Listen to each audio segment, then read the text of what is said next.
Sir, ಈಗ ನೀವು ಕಳೆದ 2 ವರ್ಷಗಳಿಂದ 3 ವರ್ಷದಿಂದ ಅಲ್ಲ, ಕಳೆದ 10 ವರ್ಷದಿಂದ ನೀವು ನೋಡ್ತಾ ಇದ್ದೀರಾ.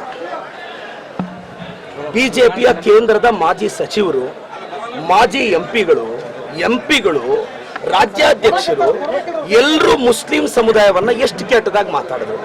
ಅವ್ರ ದೇಶಭಕ್ತಿನ ಕೇಳಿದ್ರು. ಅದ್ಯಾವುದೋ ದೇಶಕ್ಕೆ ಹೋಗಿ ಅಂದ್ರು. ಅವ್ರ ಅಜಾನ್ ಬಗ್ಗೆ ಪ್ರಶ್ನೆ ಕೇಳಿದ್ರು, ಪ್ರಾರ್ಥನೆ ಬಗ್ಗೆ ಪ್ರಶ್ನೆ ಕೇಳಿದ್ರು. ಅವ್ರ ಅಂಗಡಿಯಲ್ಲಿ ಏನು ತಗೋಬಾರ್ದು ಅಂತ ಕ್ಯಾಂಪೇನ್ ಮಾಡಿದ್ರು. ಹಲಾಲ್ ಬಗ್ಗೆ ಮಾತಾಡಿದ್ರು, ಹಿಜಾಬ್ ಬಗ್ಗೆ ಮಾತಾಡಿದ್ರು, ಹಿಂಗೆಲ್ಲ ಮಾತಾಡಿದ್ರು. ನಾವು ಬಜೆಟ್ ಅಲ್ಲಿ ಮೈನಾರಿಟೀಸ್ಗೆ, ಅವ್ರ ಮಕ್ಕಳಿಗೆ ಎಜುಕೇಶನ್ ಸಪೋರ್ಟ್ ಮಾಡಿದ್ರೆ ಇದೇ ಬಿಜೆಪಿ ಅವರು ರಾಜ್ಯಾಧ್ಯಕ್ಷರು, ವಿರೋಧ ಪಕ್ಷ ನಾಯಕರು ಇದು ಮುಸ್ಲಿಂ ಬಜೆಟ್ ಅಂದ್ರು.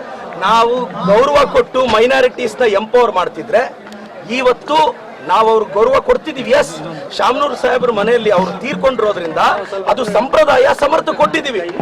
ನಾನು ರಿಕ್ವೆಸ್ಟ್ ಮಾಡೋದಿಷ್ಟೇ, ಸಮರ್ಥ ಒಂದು ಹೊಸ ಜನರೇಷನ್ ಹುಡುಗ, ದಯವಿಟ್ಟು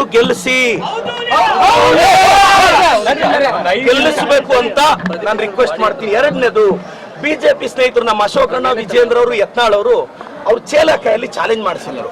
ನಾನು ಇಷ್ಟೇ ಹೇಳೋದು, ಅಣ್ಣ ಅಶೋಕಣ್ಣ, ಯತ್ನಾಳ್ ಕಾಂಗ್ರೆಸ್ ಅಲ್ಲಿ ಹೊಸ ಜನರೇಷನ್ ಬಂದಿದೆ. ತೊಡೆ ತಟ್ಟುವಾಗ ತೊಡೆ ಕೈ ಎರಡು ಕರೆಕ್ಟ್ ಆಗಿರುತ್ತಾ ಇಲ್ವಂತ ತೊಡೆ ತಟ್ಟಬೇಕು. ಇಲ್ಲ ಆಫೀಸ್ ಮುಂದೆ ಬಂದು ತೊಡೆ ತಟ್ತೀವಿ ನಾವು.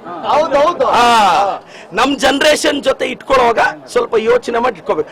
ದಾವಣಗೆರೆಗೆ ಬಾ ಅಂದ್ರು, ಪಾರ್ಟಿ ಆಫೀಸ್ ಹತ್ರ ಬಂದೆ.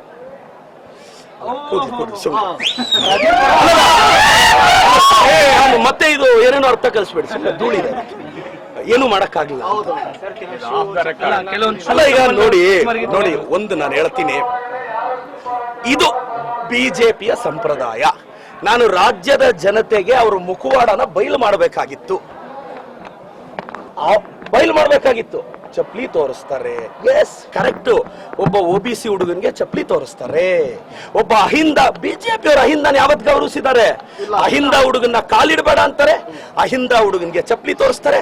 ನನ್ಗಲ್ಲ ಗುರು, ನೀವು ತೋರಿಸಿದ್ದು ಅಹಿಂದಾಗೆ.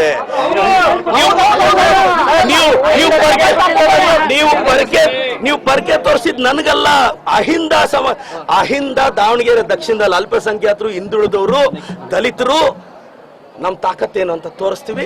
ಸಮರ್ಥನ್ ಯಾರು ಅಲ್ವಾ? ಆ ಕ್ಯಾಂಡಿಡೇಟ್ ಗೊತ್ತಿರ್ಬೇಕು. ಒಬ್ಬ ಅಹಿಂದ ಹುಡುಗನ್ಗೆ ಯಾರ್ಯಾರೋ ಬಾಯಿಗೆ ಬಂದಿದ್ ಮಾತಾಡ್ತಾ ಇದ್ರೆ, ಆ ಕ್ಯಾಂಡಿಡೇಟ್ಗೆ ಮೆಚುರಿಟಿ ಇದ್ರೆ ನಾನು ಹೇಳೋದು ಇಂಥದನ್ನೆಲ್ಲ ತಡಿಬೇಕು.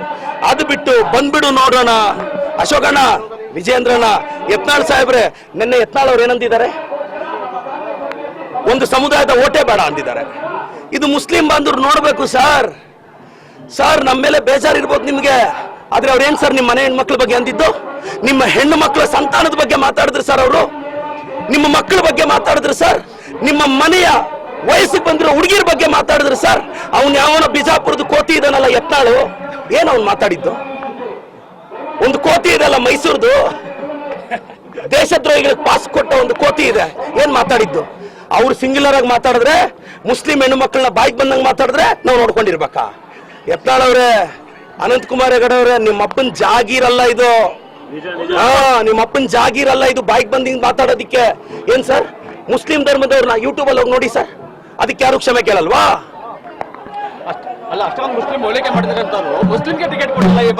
ಸರ್ ಒಂದು ನಿಮಿಷ, ಬಿಜೆಪಿ ಅವ್ರು ಯಾಕೆ ಕೊಡ್ಲಿಲ್ಲ? JDS ಬಿಜೆಪಿ ಅಲಿಯನ್ಸ್ ಇದ್ದು ತಾನೆ.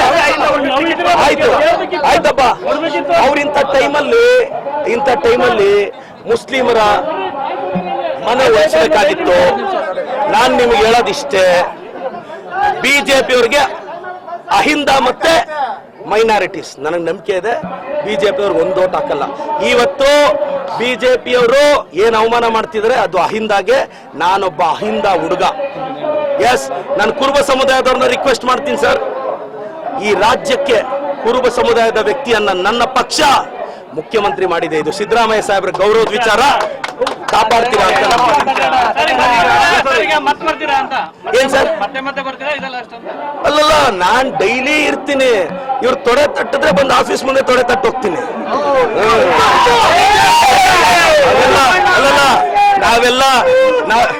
ನಾವೆಲ್ಲ ನೆಕ್ಸ್ಟ್ ಎಲೆಕ್ಷನ್ ತಲೆಯಲ್ಲಿ ಇಟ್ಕೊಂಡವ್ರಲ್ಲ. ನಾನು ನೆಕ್ಸ್ಟ್ ಜನರೇಷನ್, ಇನ್ನೊಂದು 30-35 ವರ್ಷ ಕರ್ನಾಟಕದಲ್ಲಿ ಗಟ್ಟಿಯಾಗಿ ರಾಜಕಾರಣ ಮಾಡಬೇಕು.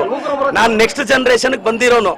ನನ್ನ ಮೈನಾರಿಟಿ ಬ್ರದರ್ಸ್ಗೆ ರಿಕ್ವೆಸ್ಟ್ ಮಾಡ್ತೀನಿ, ಯೂಟ್ಯೂಬ್ ಅಲ್ಲಿ ಹೋಗಿ ಬಿಜೆಪಿ ಅವ್ರು ನಿಮ್ ಕಮ್ಯುನಿಟಿ ಬಗ್ಗೆ ಏನೆಲ್ಲ ಮಾತಾಡಿದರೆ ವಿಡಿಯೋಸ್ ನೋಡಿ.